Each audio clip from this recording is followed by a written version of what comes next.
Come on in. Welcome to Idled Out, where we talk all things Survivor. My name is Luke, and today we're talking about the long history of Survivor alternates. If you didn't know, Survivor almost always brings one male and one female alternate player to the filming location, just in case one of the players they've selected to play can't. Typically, these alternate players are not called on to sub in, because no one drops from the cast, and the season proceeds as intended. But sometimes these alternate players are called on to sub in at the last second, or more commonly in the new era, they get their chance to play in a future season. These are not just leftovers either. Winners, icons, heroes, and villains. We've had some truly legendary players who started their Survivor journey on the bench. So today, I thought it would be fun to take a look back at every alternate player that we know of who got a chance to play the game. I've combed through the articles, scoured the interviews, and read the Reddits to find what I think is all of the alternate players on Survivor who ultimately ended up playing the game that we know of, starting all the way back with a Season 2 player who was an alternate for Season 1, all the way to the whopping 4 alternates on the currently airing Survivor 49. We'll talk about which season each of these players was the alternate for, and what the circumstances were that led them to play the game. Finally, this is a video I've wanted to do forever, but every time I think I've uncovered every single alternate, I learn that some random player revealed they were an alternate in X or Y season 2 hours into some random RHAP episode recap from 7 years ago I didn't listen to. So, if you know of more Survivor alternates that I missed, please let me know in the comments. Was your favorite player an alternate? Let's find out. Let's start all the way back in Season 2, Survivor Australia, which had 2 alternates on the cast. The first is Keith Famey, who was actually an alternate for Survivor's first season, Survivor Borneo. Keith, who made it all the way to the final 3 in Australia, revealed this at the Season 2 reunion. You were supposed to go head-to-head with Richard, weren't you? I was. And actually, I'm glad that I had an opportunity to do the Australian Outback. The bond I've made with these individuals is lifelong. It's memorable, and it'll be forever. It's great. He's a fool. The guy's a bozo. Frankly, I'm surprised that an operation as ramshackle as the first season of Survivor even had the foresight to have alternates on standby, but I guess a renowned chef who can't cook rice was simply an archetype too good to pass up.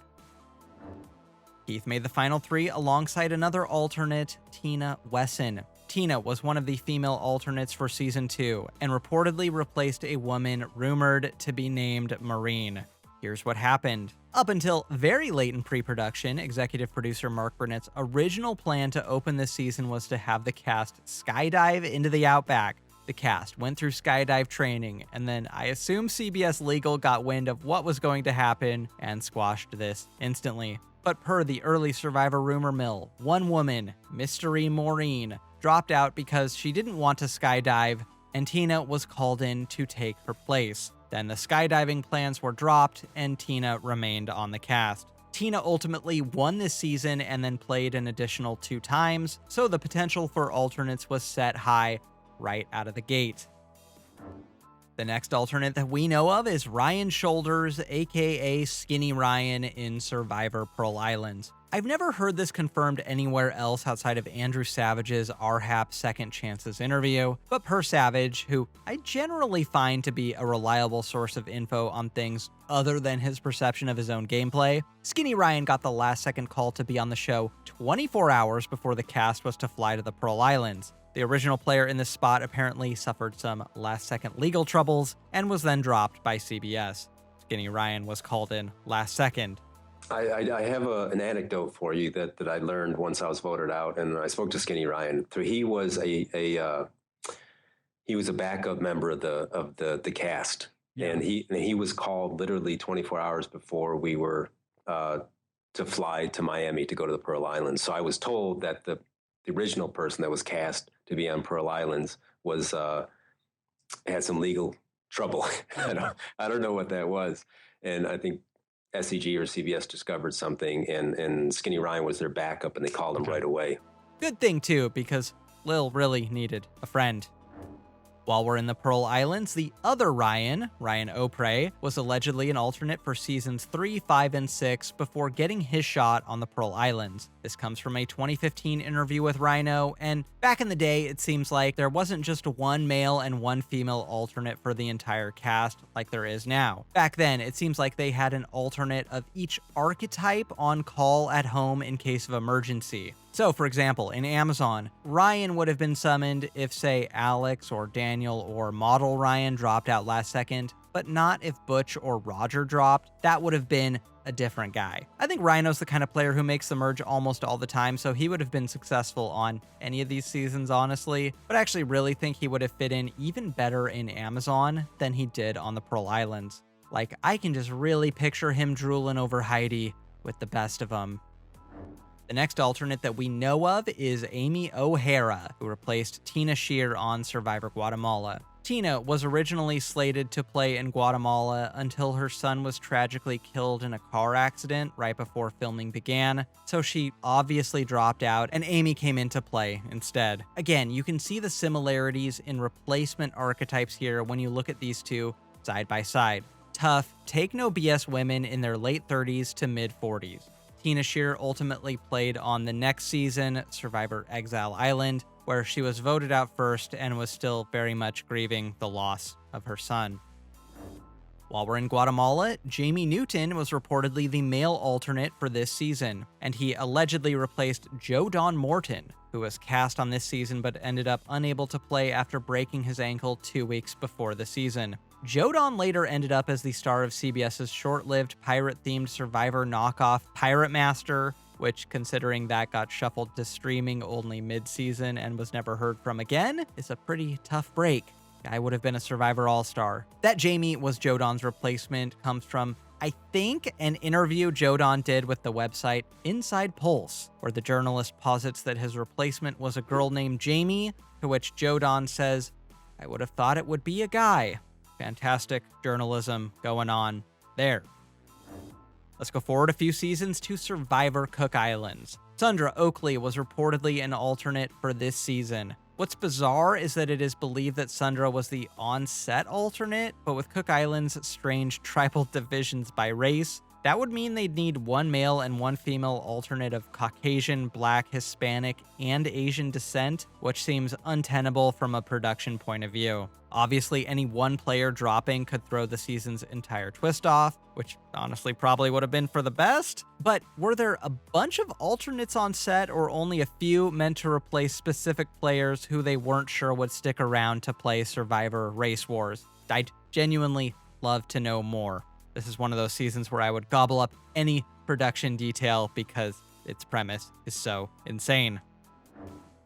Our next alternate is another winner, Bob Crowley on Survivor Gabon. Super Bowl winning Dallas Cowboys coach Jimmy Johnson was originally cast on this season before being dropped because he failed the preseason health exam, and Bob was brought in. Jimmy Johnson would later get his shot on Survivor Nicaragua, where he was voted out third.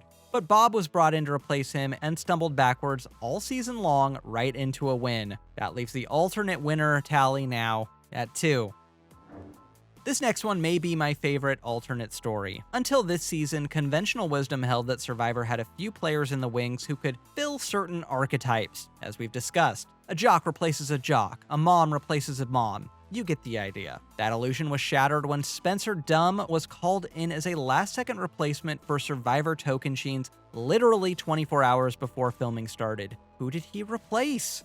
None other than Season 19's Mike Barassi, who failed the pre-game health exam. You could not find two players less alike in Survivor history if you tried. Spencer was a pre-juror this season, though he definitely had potential, and Mike got his shot a few seasons later in Survivor Samoa, where he was medevaced in episode 2, proving that initial health exam very much correct.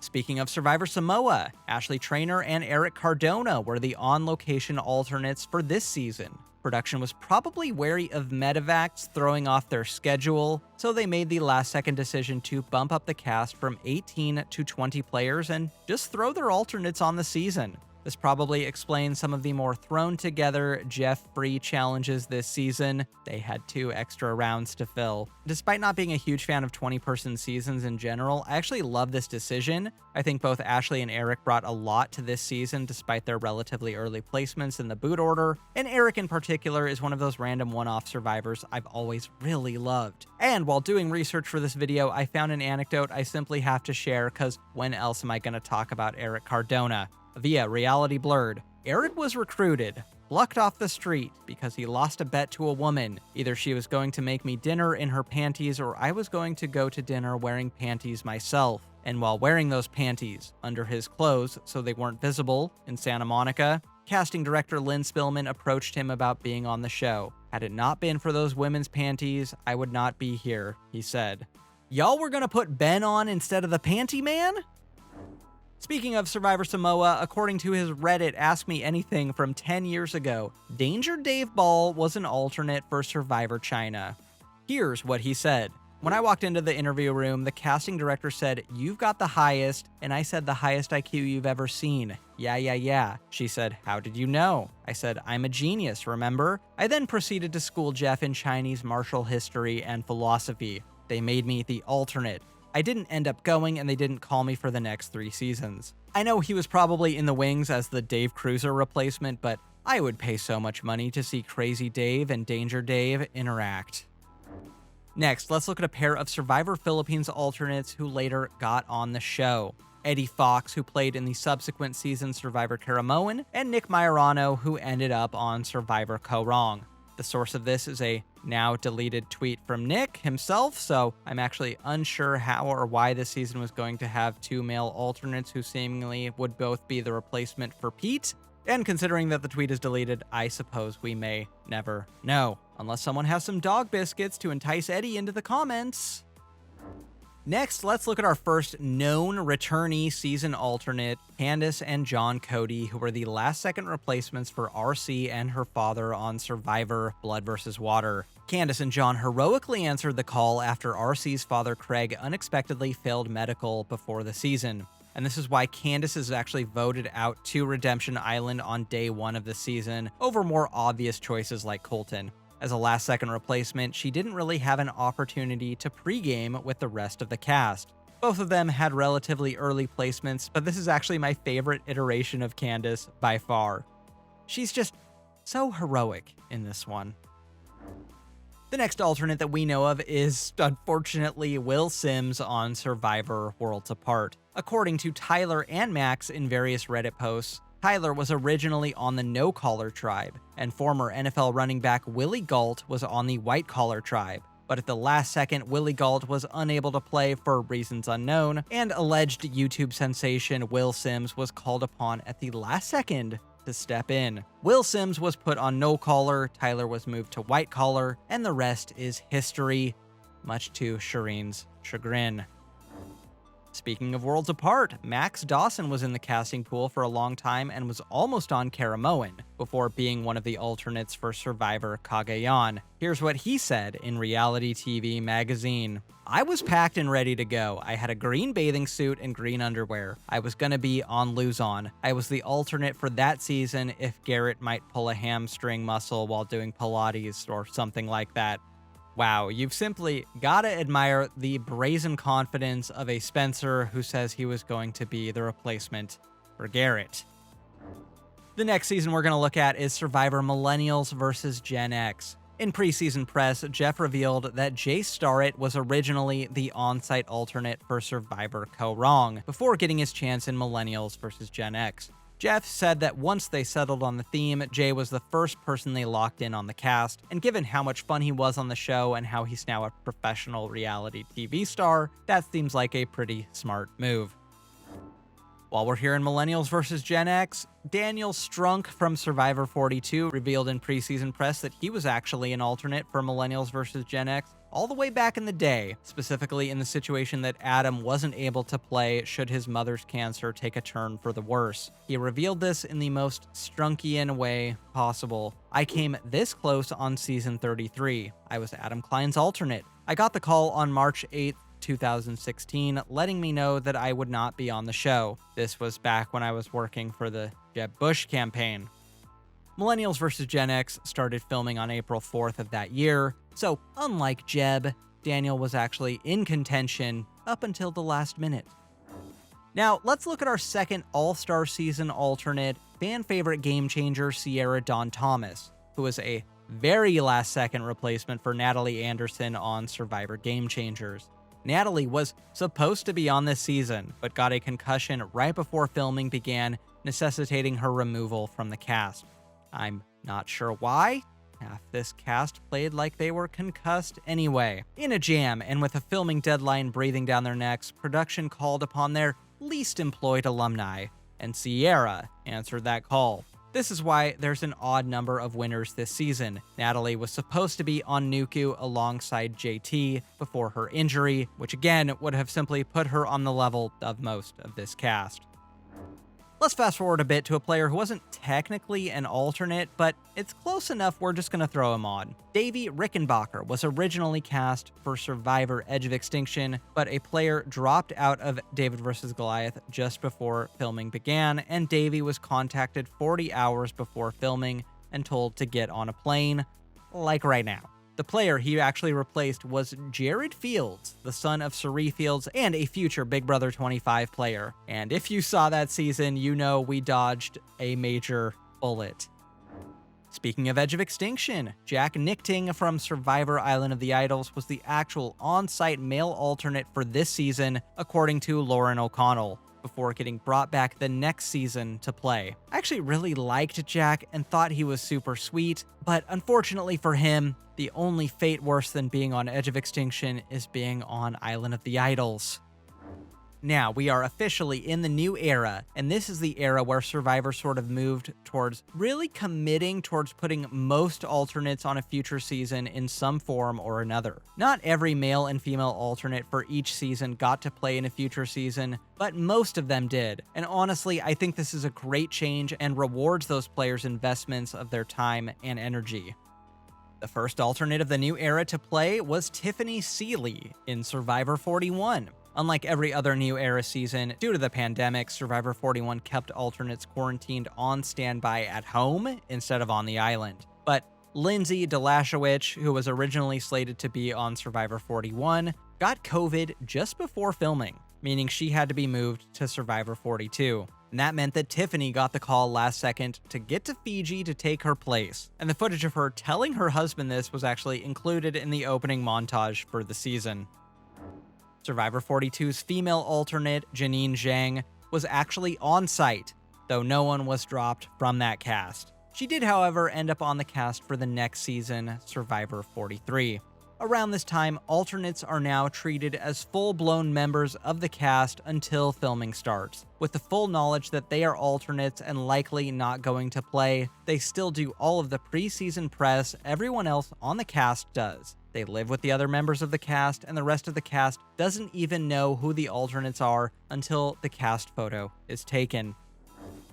And sometimes there are last-second shakeups. Gio Bustamante was the on-site male alternate for Survivor 43 and was put on the show when an unknown male player dropped out or was dropped right before filming. Per Gio's exit press, when Coco had to attend their first tribal council, Gio was offered up as an easy boot by Lindsay specifically because he was an alternate and wasn't technically supposed to be there. Though Lindsay didn't end up seeing it, his tribe ultimately did course correct quickly. Speaking of alternates for Survivor 43, Kelly Nalbandian was the female alternate for that season, and it ended up playing in the next cycle on Survivor 45. Starting with Survivor 45, every female alternate will ultimately play Survivor. And interestingly, the only New Era season without either of its alternates to play in the future is actually Survivor 44. And considering that cast's overall camp counselor energy, I'm perfectly fine with that. Kelly wasn't the only alternate on the Survivor 45 cast. Austin Lee Kuhn was the male alternate this season, but was put on last second after a man on the cast dropped out just before filming. While we don't know why he ultimately chose to leave the cast, we do know from a Reddit post that Brandon Donlin made that he was tall and had red hair, and was also not Drew. Red-headed, bearded, tall, lots of tattoos on his arms and legs. He was younger, I'd guess around my age, 25 to 28. He gave me Zayn Knight-ish energy. Okay, I love Austin, but Zayn Knight energy? We need this man on a future season. Survivor 47 had 2 female alternates from the past casting cycle. Tiana Halams was the female alternate for Survivor 45, and Rachel Lamont was the female alternate for Survivor 46. I think Rachel would have really struggled on a season as unhinged as 46, but she became the 3rd alternate to win the game on Survivor 47. And I actually think that is something that really reaffirmed for CBS that putting alternates on future seasons was a good call and a wise investment. Rachel wasn't the only former 46 alternate to play. Shaheen Davari played on Survivor 48, where he similarly had a very deep run. He actually made a huge impression on the 46 cast, too. Preseason interviews were full of everyone talking about the mysterious man known only as SD. He was tall, he was bearded, he was imposing, and everyone either feared him or wanted to take him out. Almost every preseason interview had a note: the player this person was talking about at length isn't actually on the season. Sorry. This was so ever-present in the preseason interviews this season that it actually probably gave Shaheen a leg up on getting cast for real on 48. Jelinski was even shaking in his boots. Jelinski. Finally, we reach Survivor 49 with a record-breaking 4 current and former alternates on it. Sage Erin Nichols was the female alternate for Survivor 47, and Sophie Segretti was the female alternate for Survivor 48. Jury's out on how they'll do, but both credit their alternate experience as giving them a bit of a leg up on the rest of the cast, and both used the year-long layover between filming cycles to mentally and physically prepare. Sophie hit the gym, Sage hit the shrooms. We'll see how they do. Perhaps most interestingly, though, are the other 2 alternates on Survivor 49, Jason Truel and Michelle Chukwujekwu. These 2 were the on-site alternates for this season, and literally learned 12 hours before the season that they were going to be on the show. The cast photo was taken, the interviews were done, and they were packing their bags to go home when producers pulled them aside separately and told them that they were in. Why? 2 players, a man and a woman on this season, were caught communicating pre-game, which is a very, very big no-no. The 2 players were talking and even passing notes before the season, and they were given a very stern, very clear warning from producers to stop. But they didn't, repeatedly breaking the single most important rule they have before the season: no communication. The decision was instantly made to boot these 2 mystery players off the season, and Jason and MC were instead put on the show. Jason even pulling back the curtain a bit in the first episode and talking about this to the audience. I can't wait to see how they do. I don't know if I'm allowed to peel the curtain back a little bit, but I'm like the male alternate for this season. I didn't know I was gonna be on this show until 30 minutes before I went to bed last night. That's it. Every Survivor alternate that we know of, from Keith and Tina in Season 2 to Jason and MC in Survivor 49. Not every one of these players is a Survivor legend, but there are a ton of memorable, iconic, even winning players here who began their Survivor journey from the sidelines. And now, more than ever, being an alternate on Survivor pays off, giving you not exactly a golden ticket to play in a future season, but at the very least, a very solid probability of doing so. It also probably helps if Jelinski won't stop talking about you in preseason press. Got nothing else for you. If you want to upgrade me from YouTube alternate to main player on your home screen, like and subscribe and I'll get you more Survivor content just like this. Until next time, don't get idled out.